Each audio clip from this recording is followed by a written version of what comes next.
Welcome to the Drunk Dietitians podcast, co-hosted by your favorite tipsy registered dietitians, yours truly, Sammy Previtt, co-owner of Dietitians of Palm Valley, and Jenna Warner, owner of Happy, Strong, Healthy. Us dietitian besties can't stand diet culture bullshit and love keeping it real. Our mission is for all humans to believe that they are made for so much more than chasing a smaller body. We are also here to share with you that food can be fun and pleasurable again. Although we're medical professionals, we are human too. We are not afraid to share our deepest secrets and how years of our lives were taken by diet culture. We started this podcast so no human has to feel alone in their journey towards food freedom. So grab your favorite cocktail and join us for our favorite casual happy hour and expect to laugh, cry, learn, and grow. Cheers.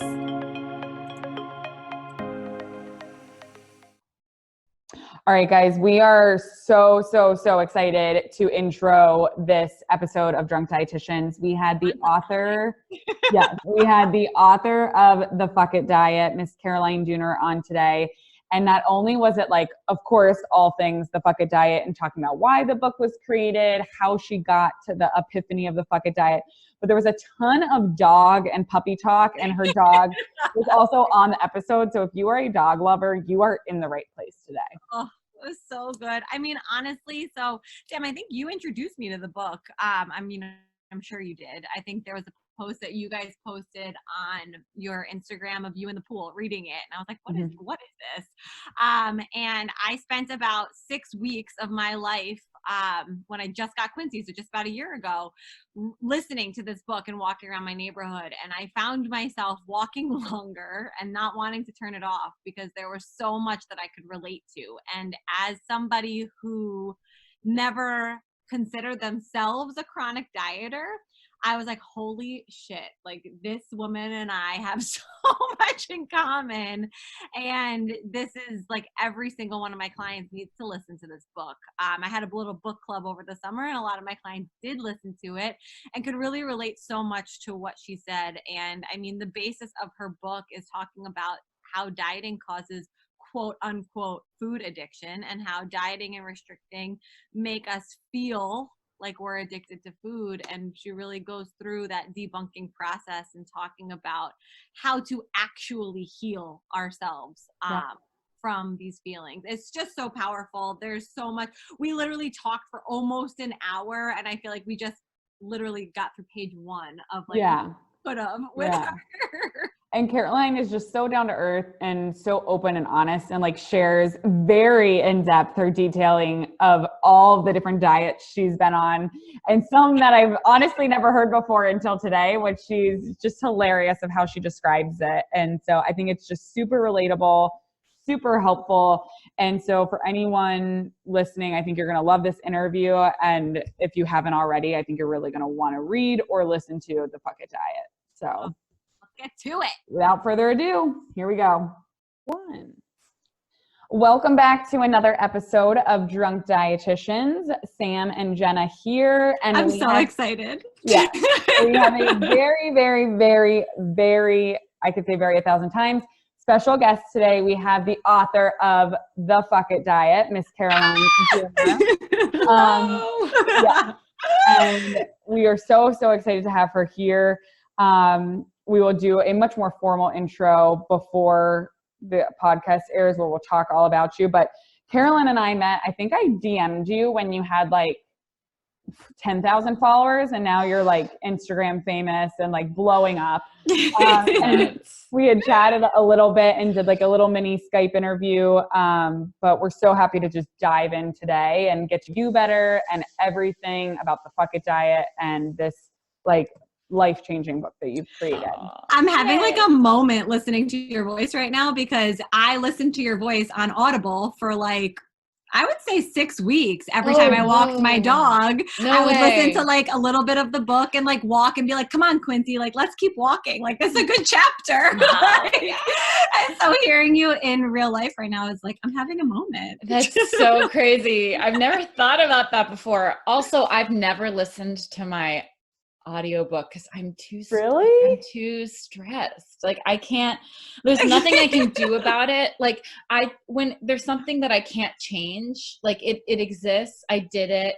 I think I would just pick it apart. Like, I think I'd be like, oh, why did I say that sentence that way? Like, I just I'm not even gonna listen. I'm glad people like it. I don't even want to go there. It's amazing, just for the record. And I hope you don't find this weird, but I feel like you have a very sexy voice. Like, I feel like it's like a good voice for a book. Like mine, I don't think anyone likes their own voice, but I feel like you have a very good audiobook. Thank you. Voice. You know, so I went to school for acting. Okay.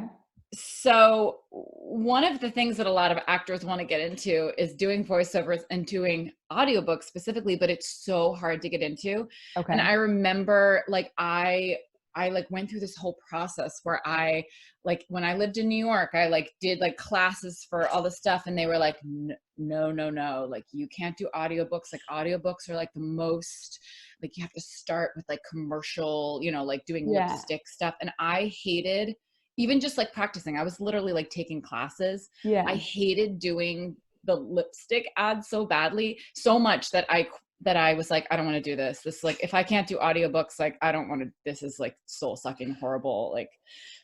And so when I got to record my own audiobook, I was like, this is crazy. This is what a book, your book too. I know.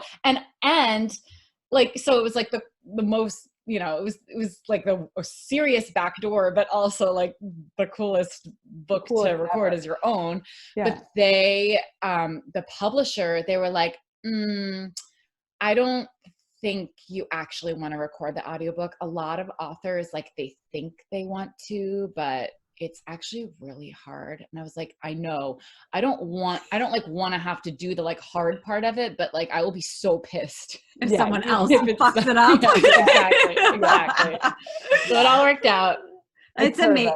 It's so amazing. And honest to God, I recommended 2 clients I spoke with this morning to start downloading and listening to it because it's so helpful. And I was I can't tell you who I'm talking to later today, but that's so cool to hear. Thank you guys. It's required reading and listening for every single client that walks through our doors. So it'll continue to be. So first of all, cheers, everybody. I know, cheers. Let's hear that. Yeah. Oh, I forgot to put it up. Whatever. I already cracked it, but sorry. That was so anticlimactic. But mine is mango flavored today. Very good. I have grapefruit. Yeah, very good. They're is that a White Claw-esque? I think so. It's just another White Claw. But we've gone everything from oh, hi Molly. Oh, hi baby. For anybody listening, we're staring at Caroline's really cute dog right now. And really well behaved. Let's I took her to the dog park right before this, so she would be tired and well behaved, took away all of her bones. Honestly though, the last time Caroline and I talked on Zoom, do you remember this, Caroline? You thought she was dead. So tired. She wasn't moving, and Caroline was like, I'm sorry, I need to check on my dog. And we, it was weird. It wasn't normal. She's usually barking at the window, why aren't you paying attention to me? And she was so tired. I think I'd done the same thing. I tried to tire her out before the call, but then she was so tired that I thought there was something. She wouldn't even open her eyes when I called her name. And I was like, I'm really sorry. I know this is odd, but I need to check on her. This makes me love you more. Yeah. I love it. Well, I'm super excited to have you here. We start off every episode with a little rapid fire. Great. So today I'm going to do yours. And there's a pivotal moment in this rapid fire that I really hope that we fight can about. We'll find out the truth. Yeah. But here we go. Ready? Mm-hmm. Coffee or tea? Coffee. Snow or sand? Snow. Wine or beer? Wait, did you just say snow? Yeah, she's our first snow person. We've had so many, and they're all sand. I'm a serious winter person. But I love that. Do you just being what do you like about it? Do you like being in the snow, or do you like being inside looking outside at snow? Mostly inside looking outside, but I also like a contained walk in the snow. Yeah. I like being cold if I have the right gear.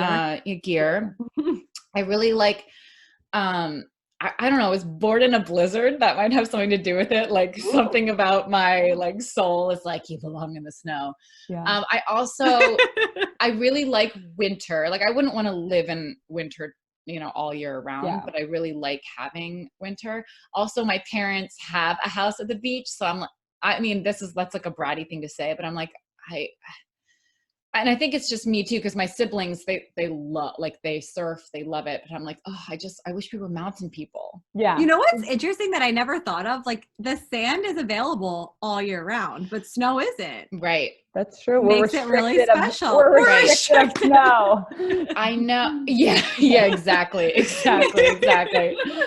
But also I live in Philadelphia that it has like pretty cold winters usually, but genuinely yesterday and Saturday it was like almost 70 degrees. Wasn't it ridiculous? 80 degrees in Florida right now. We're breaking record highs down here. My God. I know it's scary. Winter. Like, I don't know. I agree with that. Like I miss snow in the sense of I never see it now, but because you're from Pennsylvania, right? Yep. Yeah. I'm from Pittsburgh and I was in New Jersey and New York. So yeah, it's definitely. But anyway, sorry, we just like stopped. No. Okay, what sorry. Did you say? All right, so we're up to wine or beer? Wine. Vodka or tequila? That's hard. I got what were you saying? I thought you were gonna say I got super into tequila this past summer. Okay. I love tequila. Like really good tequila. But right now I'm on a vodka kick. Like now I'm like, I'm like, wow. Yeah. So I'm going to say vodka right now. Equal opportunity over here. Yeah. All right. Here's the big one. Ready? Yeah. Crunchy or smooth peanut butter? Crunchy. I knew wearing my lucky shirt would help me today. For everybody listening, my shirt says never say diet in Caroline's honor. And my final question today for you is, if you could have one thing in limitless quantities, but it couldn't be money, what would it be? Oh my God. Yeah, that's a good one. Ooh. It doesn't have to be like an object, right? It could just be like any like conceptual thing. Any conceptual thing. Okay. I know exactly what it is. I want to be one of those people who can fall asleep anywhere, anytime. Like I want to be able to just like go on a trip, like, and conk out. I want to be like, cause I sleep really well in my bed, but if we like mess up, if there's any new situation going on, I have major insomnia. So that like, I just want to be one of those people. So the answer is sleep, but like the ability to fall asleep. I love that. Great. And that's new for us. That's a good one. Yeah, we've had people just say sleep before, but never that real sleep. Yeah. Like it's less about like obviously if I didn't have the time to sleep, I would want the time to sleep, but I have the time to sleep, but still sometimes like it can't eludes me. Yeah. Love it. I love it. So good. I don't even know where to start with this conversation because I'm smiling so much I can't form words. It's just it's so refreshing to like have the ability to talk to you about all these things that we want to. And like, where should we start, Sam? Well, I think so. Hopefully most of the people that are listening that are like Jenna and myself, like that know our businesses and like our little cheerleaders, they've probably already read this and they've probably listened to it, but hopefully we're also reaching a really large platform where there's people that haven't heard about your book. So we'll start like super basic to just kind of get into it of, I know I've heard this before, but I really want everyone to hear, oh, there's Molly. Oh, come on in, Molly. But just let us know, like, with the Fuck It diet, like, where did it come from? How did it get started? I think it's important for people you give a little intro too, of like, you're not a registered dietitian, which we love, that, to diversify, like talking about dieting doesn't just have to be dietitians. So just kind of like your life path that brought you to this book. Yes. So I was a diet junkie. I was also a self-help junkie. I was obsessed with figuring out how to like miraculously and spontaneously heal. And I was diagnosed with PCOS when I was like 14, 15. which is a hormonal syndrome that they often link to weight and weight gain, and they kind of blame it on weight gain, even though that's totally like a scapegoat and not a helpful focus. But for me at 14, being told that I have this hormonal syndrome that's going to make me gain weight, and it's also caused by the weight that I've gained in puberty, which isn't true, but that was like what I perceived. And also like they make it seem like, and this is what sort of what the my dog is literally holding your hands. So cute. You're so cute. You want to be part of this?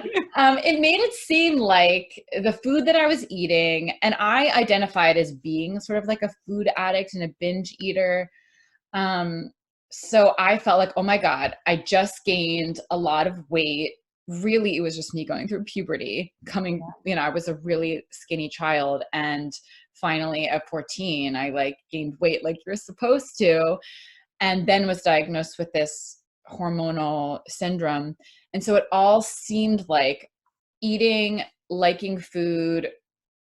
Also, I really was a binge eater, but it was because I grew up in a super health food household, which we can talk about more later. But I genuinely believed that my eating and my weight was causing all my health problems. And I really did have a lot of health problems in high school, and they continued, and they were very vague, and it's like hard to define chronic illness, but I did experience them. But I thought that the cure was finding the perfect diet. So I started on the Atkins diet. I lost a lot of weight. And after, I would say 6 months, of course, I started binging, and I was like, oh my God, this is proof. I'm a food addict. I have to get this under control.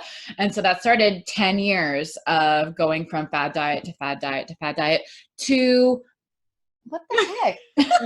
You have the cutest dog I've ever seen in my Ever. life. You're a star, Molly. You're a star. She's so cute. For everyone who can't see this, she's lying behind me on the couch, like pushing you sprawled off. out, holding my hand, and then like flipping over and like stretching her entire body on her back. It's so cute. At least she's not barking. Perfect. But I also, like, in that 10-year stint, I read the book Intuitive Eating at 18, and I remember thinking, whoa, like that's the first time that I'd ever considered the fact that dieting was a problem, or that I even had that my problem was not, my God, what are you doing? Okay. She's left the couch. She's left the couch. It was, I really remember, no, if you start, Molly, no. She's like digging. She does this thing where no, Molly. I'm so sorry, guys. Don't be. Is she part Bernedoodle? She is a Bernedoodle. My dog is half Bernedoodle. He does the same thing. Wait, really? Yes. Wait, your dog is half Bernedoodle, half something else? Half Labradoodle, half Bernedoodle mini. So he's like this Oh big. my God. He's in his crate right now because otherwise he'd be a monster. Well, she's being a monster. She's literally digging On in my hardwood hardwood floor. And then she'll like flop down in it, like she's created some like nest, and then she'll like be calm and like go to bed. But I Molly, you're so annoying. I looked up, I was like, why do dogs try to dig in hardwood floor? And Yes. It's apparently like super primal, where like they feel like they're making a comfortable spot. Yes. My dog does that in blanket. So like but it's like he's like trying to push the blanket to be like. Well, that makes a lot more sense. Yeah. Molly, she'll stop. She will stop. This is like her. I just don't want her to ruin your hardwood floor if you need her to stop, but neither do otherwise I. we don't really hear it. We don't care. Yeah. I mean, I'm over it. She's gonna. No, you're nuts. All right, we'll try to ignore it. But the theme of our podcast is perfectly imperfect, just so you know. So good. This is on brand. I get. Yeah. I we always literally have dogs like doing things in our podcast. So it's fine. Totally fine. I actually like. I mean, as a dog owner now, I like hearing people dealing with their dogs. Anytime, like I listened to David Tennant interviewing Olivia Colman, and the whole time she's like talking to her dog, who's like jumping on and off her lap. That's like real life. Right.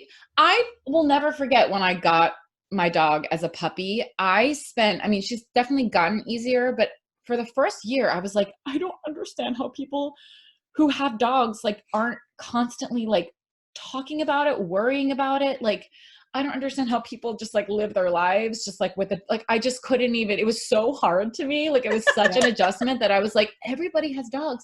And I seem to be the only one who's like, my dog is at home. I have to get home. I'm the exact same. Yeah. My God, he was always like, mine was always like messing everything up in that first year when they're like biting everything and chewing everything and they can't be alone. And it's a lot. True story. Sam left me alone in her apartment for like 1 hour once, and her dog like bit my ass because he was like, "Where's my mom?" How old was he? He was like right at a year probably at that point. Yeah. I know. He was just stubborn Frenchie though. He's annoying. So cute. Yeah. Molly actually just played with a Frenchie at the dog park like 35 minutes ago. She likes dogs that are smaller than her because she has anxiety. She has anxiety. She doesn't think she's a big dog. She needs small dogs. Anyway, sorry, that was like a huge. She's calm now. She made her little nest. Perfect. She's now gonna sleep. Perfect. So I have no idea where I was, but I think I was trying to say that I actually, in my 10 years of chronic dieting, I halfway through, actually, I read the book Intuitive Eating. And I mean, it had been 4 years of like extreme dieting. Absolutely could have been diagnosed with an eating disorder if I had the wherewithal to realize that I had a problem, or if someone else had. I didn't look like I had an eating disorder. I was a thin child. And so like I was basically yo-yoing between like normal thin and like a little bit curvier. But I was absolutely obsessed. I went through periods of not eating nearly enough food, being super obsessed with calories, super obsessed with like very orthorexic, very afraid of carbs, and then constantly binging. So of course, like a lot of chronic dieters, I thought that my problem was overeating, and I thought that my problem was binging, not understanding that the dieting and the obsession with food was actually perpetuating that cycle, and not understanding that my childhood of living in this household where we didn't get the kinds of foods that my friends got, and there was moralizing around good food, bad food, not even having anything to do with weight. My mother would never say like that food is going to make you fat. She would say that's not a healthy food, that has a lot of sugar, it's not good for your teeth. And, you know, I was lucky because I think if I had had a different body size, there probably would have been talk about weight, but I just happened to be super thin genetically. So that wasn't, but it still made me obsessed with food. I was obsessed with getting snacks. I was obsessed with going to my friend's house and like eating all of their snacks. And I knew that it was weird. I knew that it was different because they wanted to go play. And I was like literally calculating, like, when can I like tell them we should get another snack? So I was genuinely obsessed, which is why when I gained a little bit of weight in puberty, I was like, oh my God, it's finally happened. Like my food addiction has caught up with me. So it was like super ingrained in me that I had a problem with food. Tried to diet to make it better. You and I, we know that it makes it worse. But then when I read Intuitive Eating, it was the first time that I'd ever heard or considered that dieting was a problem and was part of the problem. Yeah. And I read it. I remember thinking, this is important. This is amazing. This could change my life. But I still was looking at it through the lens of, if I do this right, if I can just stop dieting, let myself eat all foods, then I won't overeat, then I'll become thin, and then I'll heal. So it was still, I was still like reading it and applying it within the context of diet culture, and I should be thin. We should all be thin. And if we're thin, we'll heal. So that was like a big part of my like mentality. It was that, and that's a big part of like kind of how they talk about PCOS. Enough people, if you really like, if you talk to people who are not super like, you know, weight centric, they will say, well, PCOS is a chronic condition. there is no cure. You can manage symptoms, and, you know, it's thin people can get PCOS and fat people can get PCOS. And yes, it can be associated with insulin resistance, which can be associated with weight. And that's the piece there. But so many doctors and so many message boards, which is of course like where I was, where I was getting my information, make it seem like you can cure insulin resistance. And if you do, and if you can kind of get your weight down and like cure that part of it, then everything else, then you'll be able to cure the whole thing. So I was like looking for this miracle cure, but it wasn't that far off base based on what I was reading. You know what I mean? Anyway, I thought I was eating intuitively for like a really long time, but it really was the hunger fullness diet. And then I topped it off with the paleo diet, which I was reading was going to cure all of my health issues and all of my hormonal problems. And of course, it just like put me back into even more dysfunction and major binging. And the Fuck It diet came out of that. It came out of me still binging on the paleo diet. However, I had definitely been reading, like I was obsessed with diet message boards. Like that's where I would spend when I was a raw vegan in college before I like had my long stint of intuitive eating. I was literally like, it felt like being in a cult, and the message boards are like where we met. Yeah. And then again with the paleo. Yeah.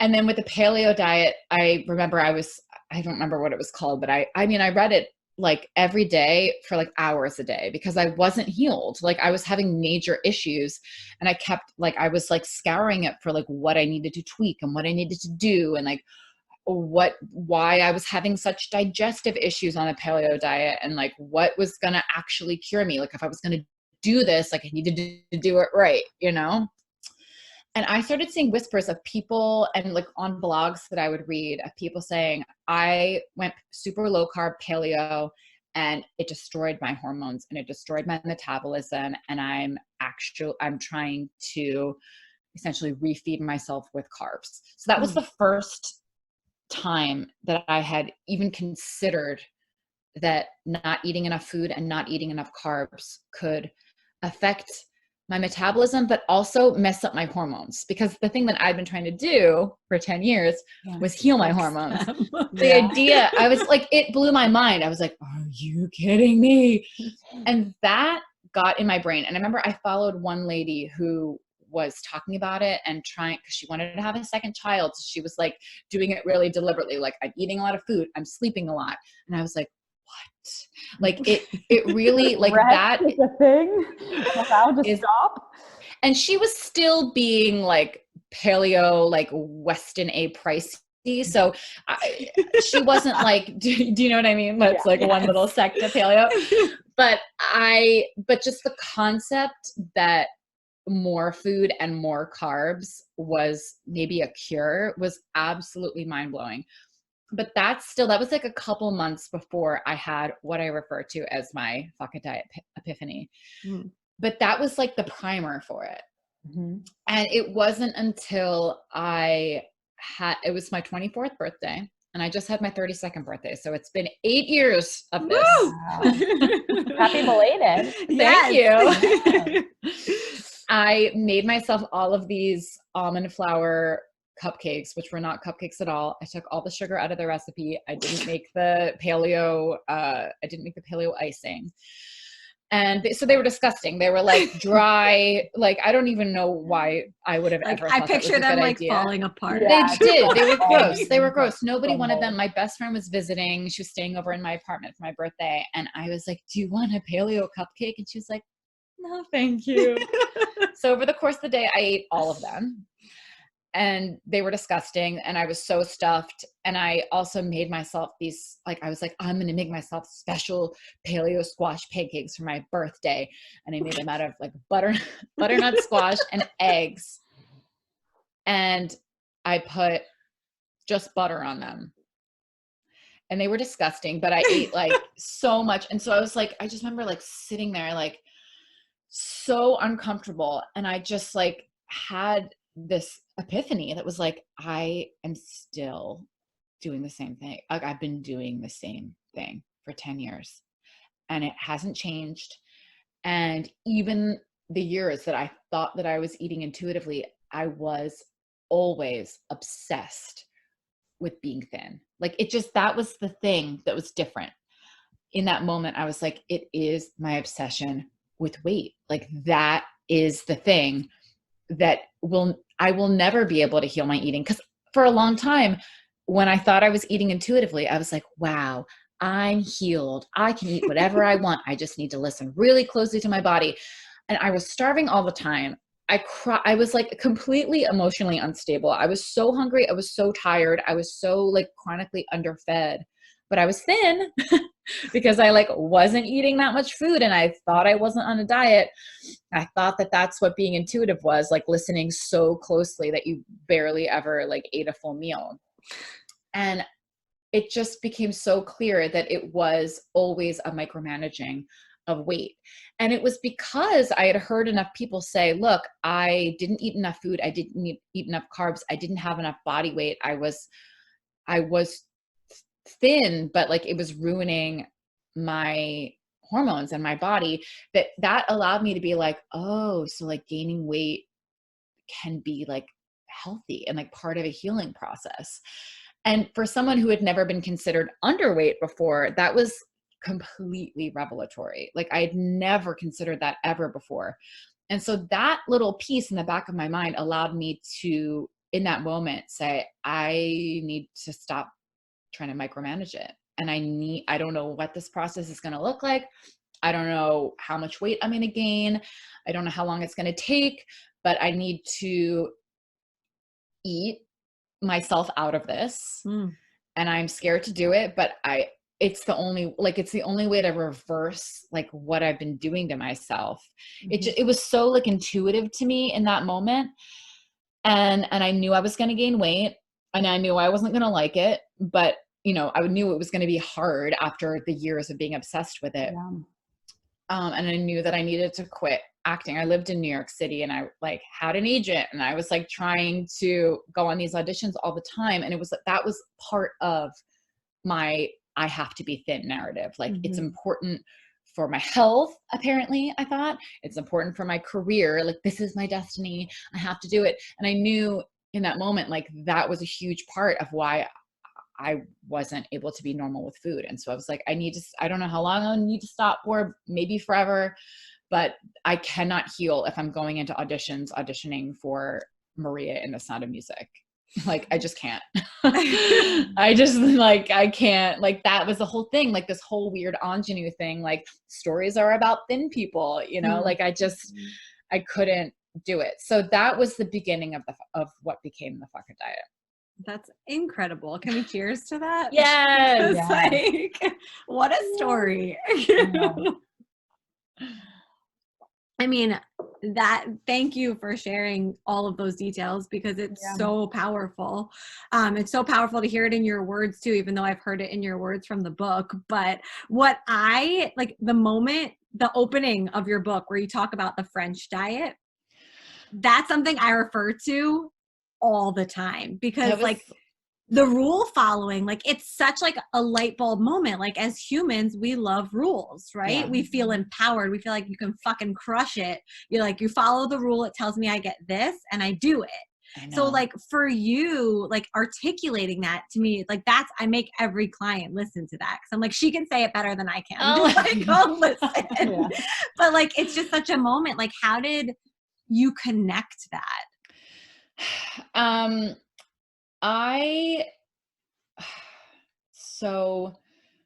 That's such a good question. I saw that period of time between when I was a raw vegan my freshman year of college, and I had actually read intuitive eating before that, but I got stuck. I was like, but let me try like one last extreme diet. And obviously it didn't work. Obviously I was binging all the time on fruit, like as high as like dense fruit as I possibly could. And after like 9 months, and I actually did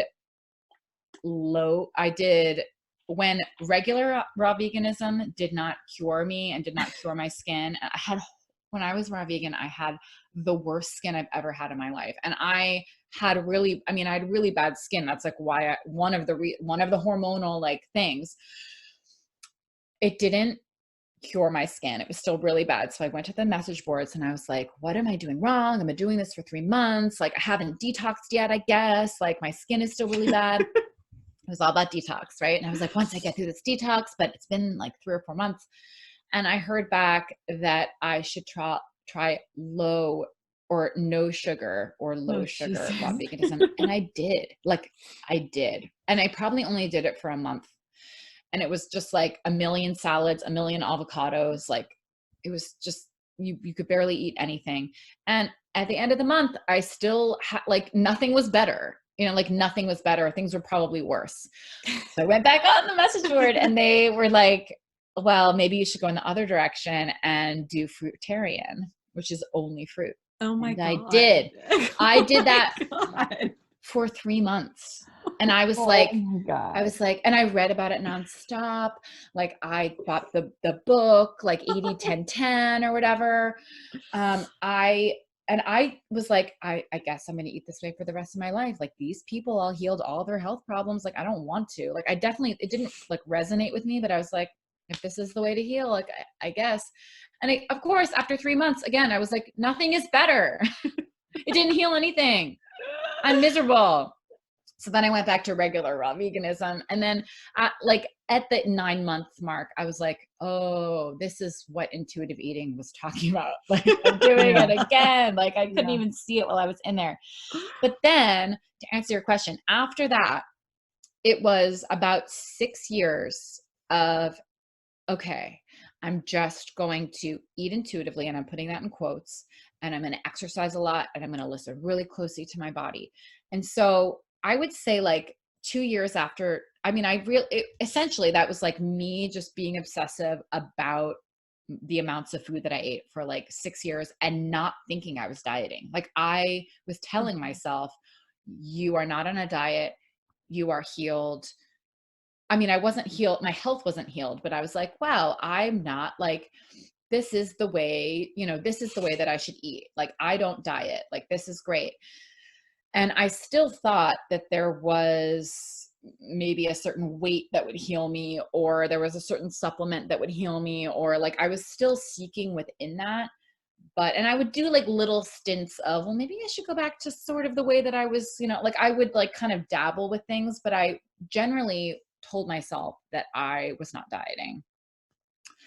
And when I found the book French Women Don't Get Fat, it was like a combination of so many things that I'd been obsessed with. Like I took French in high school, and I was obsessed with Amélie, and I really genuinely, I had already been to France twice and been like, I'm going to heal here. Like, I'm going to figure it out. I'm going to like start smoking. Like, I'm going to do, like, I was already obsessed with like, what do French women do? So the fact that I had a book that then like made it like even more like real, specific and real. Yeah. And there was a woman that like was French, and she did this thing, and she ate this magical yogurt thing, and she did all these things. I was like, I'm doing it. Like, this is done. Like, I literally, like, I even genuinely like, I got rid of all my sweatpants. I was like, I'm only going to wear like pants and like nice shirt. Like, I literally was like, I'm going to be French, and I'm like, I'm going to figure my shit out, and I'm going to be like amazing. It's just amazing. And I genuinely did that for years. And I was weird. Like, I was weird about it. I would like make my plate. I'd be like,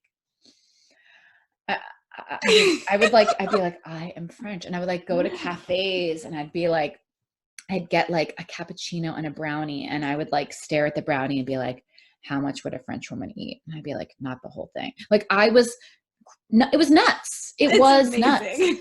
But it was like there's also a book called Entre Nous that was in anthropology that I sat down in anthropology, and I read pretty much the whole thing like in an hour. Like it was not like a long, it was like a very like, this is how I moved to France and married a French man. And like, this is what I learned. And I was like, oh my God, this is just going to take me to the next level.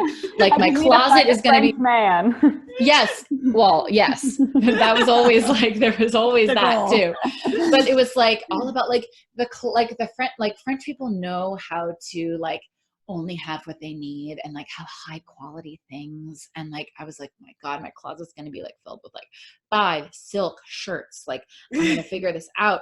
And then I bought the book too. I was obsessed with it. And yeah, it was like this weird, like elitist, like lifestyle diet thing that I genuinely like carried it with me for such a long time.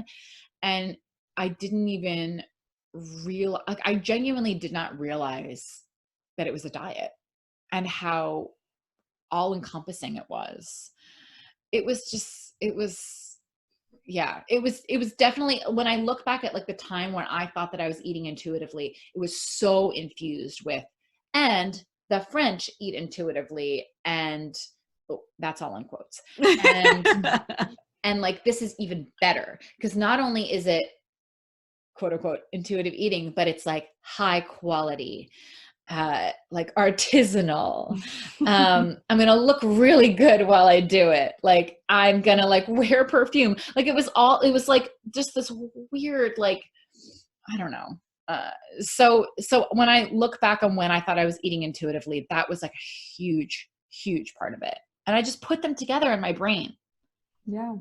Well, I think it's so easy too, like for clients that I work with, you know, like how you were like, I didn't even see it as a diet, right? Because a lot of times when people think of a diet, like a fad diet, they think of like following like a strict list of like, cut this out, don't do this, don't do that, you know, or it's called like the keto diet, right? Like it's like named a diet. So a lot of times when it doesn't have that like tagline or this 10 specific rules or things to cut out, it's so easily like overlooked that it's still a diet.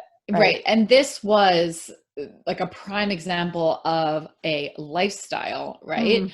But I wouldn't have even called it a lifestyle. I would have been like, no, this is just like who I am now. Like, it's not even a lifestyle. It's just like, I am like so cool. Yeah. I am. Exactly. So I couldn't see it. I couldn't even begin to see it. And it became so infused with the way that I was trying to live that it was the paleo diet that like snapped me out of that in a way, like not obviously not in a good way either, because it was just replacing it with like, oh, okay, well, here's a completely different way to like heal my life, you know, because it wasn't just about healing my body. And there was also like the spiritual diet, which was kind of infused with this too, where I was like, if I can just figure out all my shit and like, become a really good person and like think positive thoughts and like get to the energetic root of like why I have health problems in the first place. This is like all the like new age, like the law of attraction, the secret of like, you bring all your problems to yourself. Eckhart Tolle, who I like, fine, but like talks about like the ego and like separating from the mind. And I was like, if I can do that, I will not overeat. I will not emotionally eat. I will become skinny and I will heal. Like that was another huge part of my, like, I'm eating intuitively, except I'm also trying to like heal the root cause of all of my like energetic health and emotional issues. Everything. And so it like, that also was something that was like infused throughout those years, and the French diet like overlapped that. And I was like, I don't diet. I'm like healing like the core like issues of my life, which ironically is also what the fuck a diet is, but just in a completely different way of like calling that stuff out too, being like, that is also a diet. That is also magical. Like it's all this like, one day you're going to get there and you're going to be perfect and you're going to be healed. And that's just like a miserable way to live that backfires. It's this like constant search and pressure to be better, right? And like, or be different. I mean, I relate. So I listen to your book as a client and also a professional, because I've been in that space too, even as recently as like 2 years ago. And I was like, oh fuck, like this was me, right?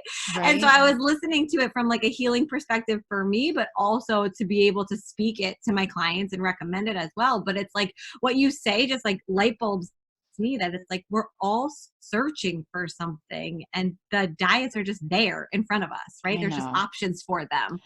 I know. It's crazy. And we need to be louder.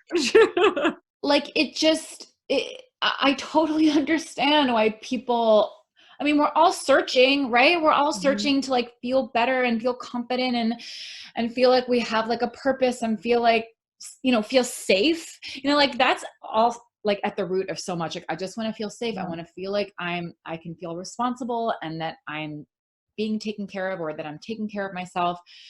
So it's either like major distracting, or it's like overcompensating with like, I'm figuring my shit out, which in another way is a distraction too. But I think about this a lot because, you know, the fuck it diet is meant to offer the opposite, or at least like a space to be aware of all of that stuff and to be really honest with yourself and to figure out all the stuff that you're doing to kind of like distract yourself essentially. But it's so common. And I even like, you know, struggled with this a little bit myself, like during my years of the fuck it diet, of like either treating the fuck it diet as another thing that's like that, like this is going to heal everything. Or like also being like, okay, well, like what else can I like do? Like if I can't heal myself through diets, like what can I do that's going to like take care of all this stuff? And I think that it's like a process, because I think it's human nature to like, to try and, you know, find the cure. Right. And I don't think there's anything inherently wrong with that. And I also don't think that, you know, there are some things that really help, and there also are some things that help certain parts of your life. And it's not like bad to be open to those things, but just like being more aware of like how the human brain tries to like, you know, use those things kind of like with like the dogma and the cult like mentality and the magical thinking of like this one thing is going to cure me. I think just being aware of that is really helpful and really important.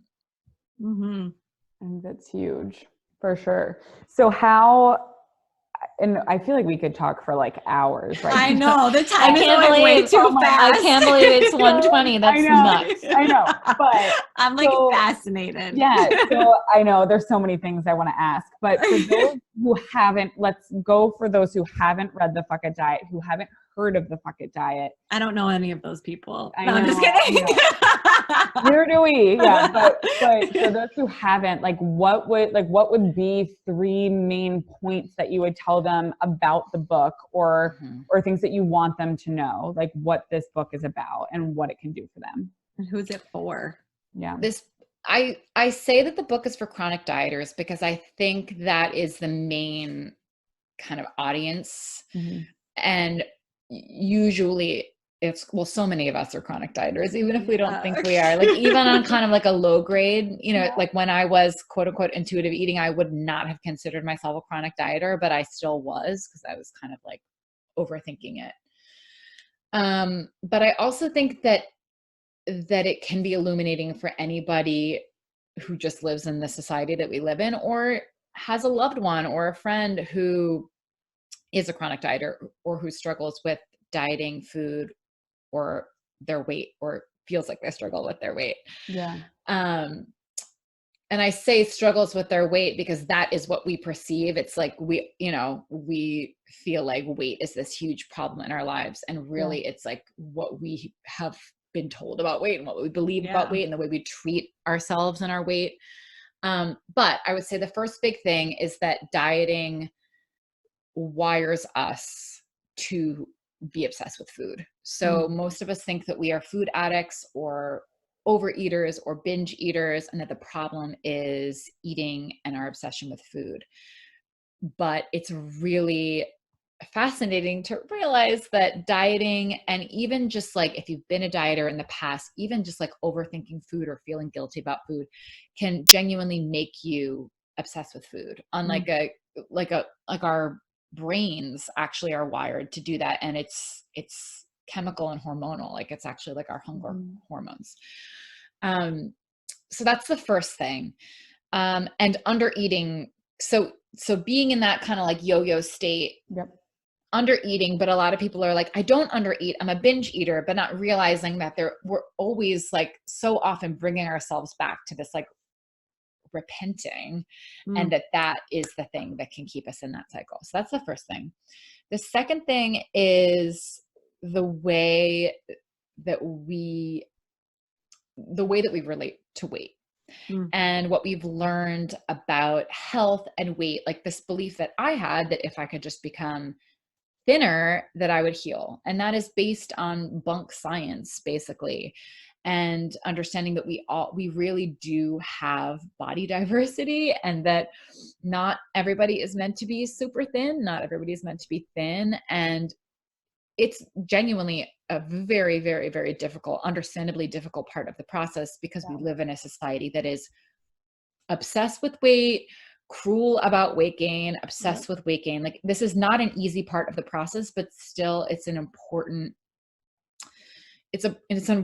piece of the puzzle to understand that the way we relate to weight is dysfunctional, toxic, and it will always affect our relationship with food. So that's a huge part of the book. And the other part of the book is the emotional part of the book, which I think is the thing that is maybe the most different from other. Oh, Molly's like having a dream. I love that. Or maybe she hears someone outside. It's the mail coming into my house. All right. Okay, you don't need to. It's okay. We're safe. We're safe. We're all safe. We're all good, Molly. I love it. Speaking of safety, emotions. Right. It was on point. No, stop. Everything's fine. Thank you for protecting us. Thank you. Thank you. The emotional part, and I think a lot of people also say, okay, well, actually my problem is emotional eating, which, I think a lot of people feel that way. Yeah. And it's not to say that we can't or don't use food to help soothe emotions. However, I think what's really fascinating is that when you are a dieter or when you are constantly under eating, food is a better drug. So it literally is more chemically rewarding if you're in a state where you're kind of chronically putting yourself back on a diet or not really feeding yourself enough. Food is extremely rewarding because it's supposed to be. So if you can get out of the dieting cycle, if you can get to a place where your body feels fed, where your body trusts that there is food, it will inherently not be the drug that it is when you're dieting. Yeah. But so powerful. And it's not like that alone. Like there are so many people who have read the book or who have messaged me who have said, I thought that my problem was emotional eating. And when I stopped dieting, I literally don't, like, I can't even remember the last time that I felt like I was emotionally eating. Yeah. So then the other part is, it's not that people can't use food or can't be like habituated to use food. But first of all, dieting is only going to make that worse. And stepping out of that cycle is going to just inherently help that. But the other part is that we need ways to support ourselves, to have coping mechanisms and to soothe our emotions that go beyond food. Like food is actually like a fine way to soothe, but to be aware of all of the emotions that we are too afraid to feel. And this is like a superhuman condition.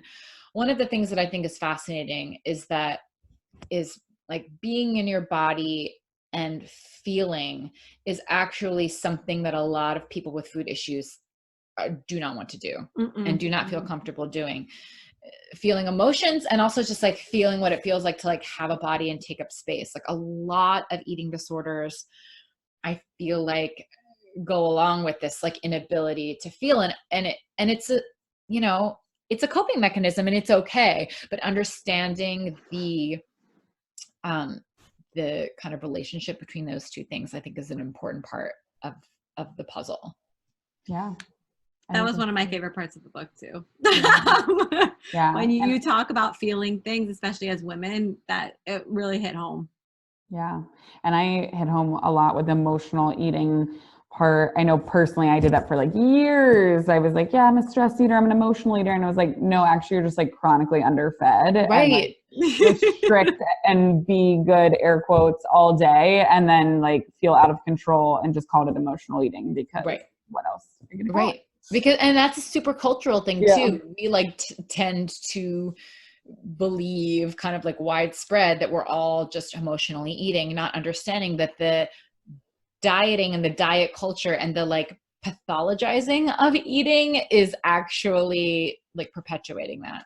So it's like a search for approval in your meals, which is really a really tough concept. And I think for a lot of people, and myself included, like I relate to every page. And that's why I tell people, I'm like, you just have, if you don't like to read, listen, walk your dog and listen, like just listen and like let yourself feel it. Like it's so powerful.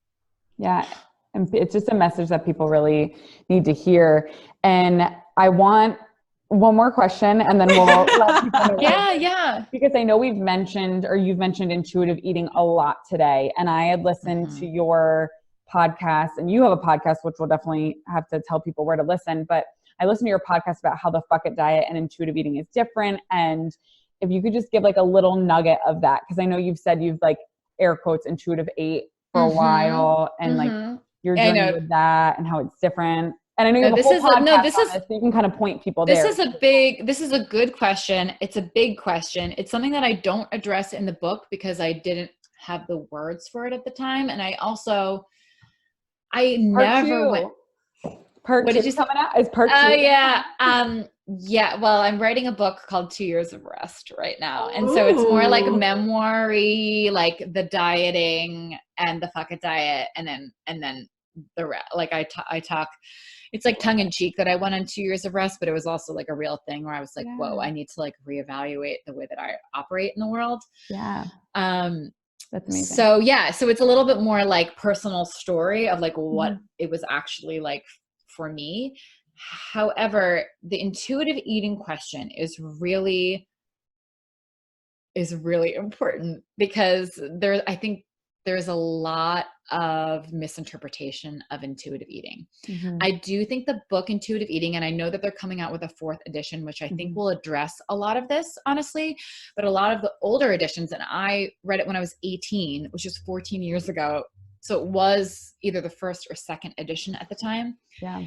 Though the health at every size piece, the obsession with weight, all of the ways that I related about weight, and the way that I was able to interpret that intuitive eating was going to make me thin. I think there's enough in the book that people can twist it really, really easily.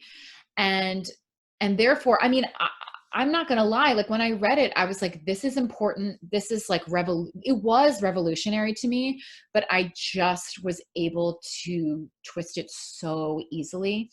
And I needed somebody explaining it the way I eventually explained it to myself and then explain it in the Fuck It diet. And so it's intuitive eating aligns completely. It's just a different way of explaining how to get to the same place that I think, the authors of intuitive eating intend people to get to.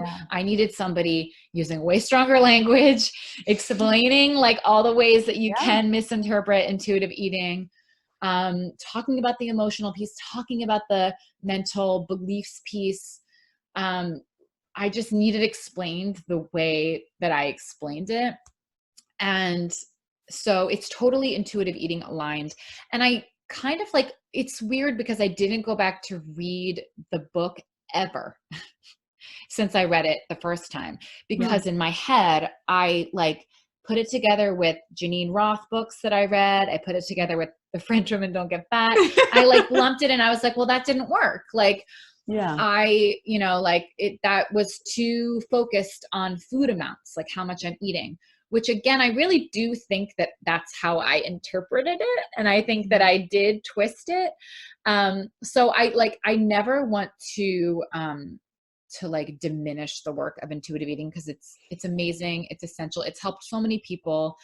I think that it was like an important stepping stone, but I still needed it explained in a different way. And that's really all that it is. It's just like it's a different way of explaining getting to the same place. Yeah. I love it. Alternative route. Yeah.